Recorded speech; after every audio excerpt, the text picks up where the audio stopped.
Hello everyone, I'm Alan Wu, and today I'll be experiencing a day in the life of a sustainability and climate change professional.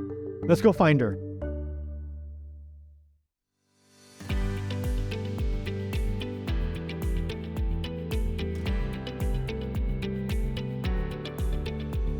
Hi, Indri. Yes, I'm Indri.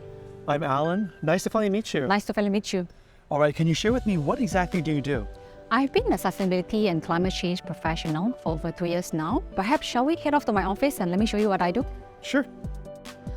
In my daily life, I provide ESG assurance. I also advise clients in terms of sustainability transformation journey and also provide them with training to upskill them with ESG knowledge and capabilities.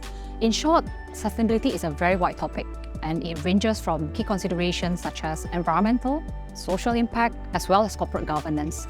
Perhaps for today, shall we focus only on the environmental impact? And let me show you what I do. Sure, sounds good.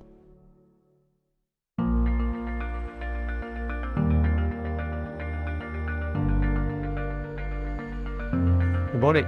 Good morning. Okay, team. In this meeting, we'll be discussing about how we can update our training materials for the client. To do this well, we need to consider the client's perspective and lens. And perhaps we can go around the table to hear about your ideas and observation on how we can do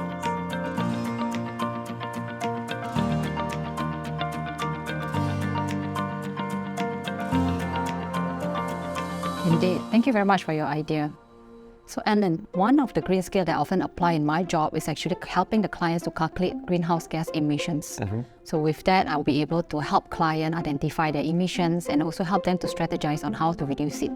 Actually, in our everyday life, we can also think about doing this. Let me ask you a quick question. Between coffee and tea, which one do you think uses more water to produce? I would have to say tea because it requires a lot more leaves. Is that right? No, actually it's coffee. Right, but we can't do without coffee, right? No way. Exactly.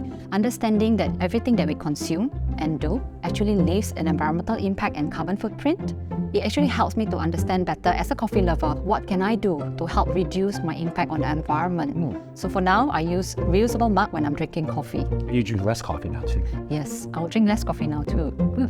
Yep, perhaps let me show you my working area. Okay, sure. Nice to meet you. Let's have a seat. Oh.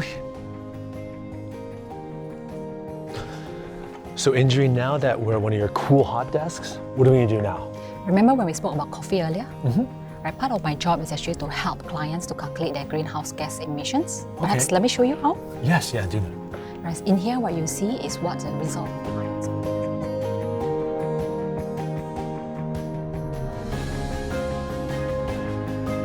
Indri, this is very interesting. Can you share with me what do these numbers mean and what's the purpose of calculating the greenhouse gas emissions? Understanding a company's greenhouse gas emission can help them to identify decarbonization opportunities as well as set sustainability targets to work towards. At the macro level, this actually helps countries to also progressively work towards national greenhouse gas emission reduction goals. Excellent.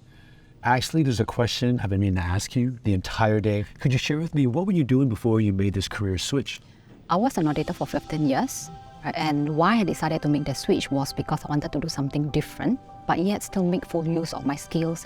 But for me, what was missing from this equation was the understanding about the ESG knowledge, and what we have in PwC Singapore was an upskilling program to help all of us to understand and be more aware of ESG matters. But of course, there are also many other publicly available information as well.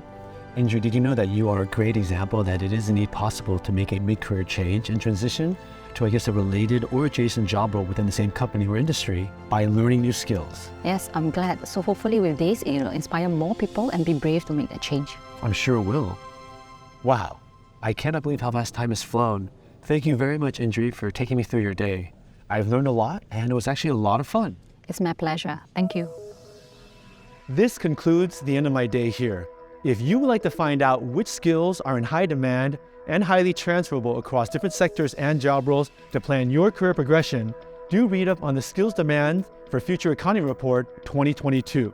It covers 3 high-growth economies in Singapore: the green economy, the digital economy, and the care economy, as well as Industry 4.0 and critical core skills.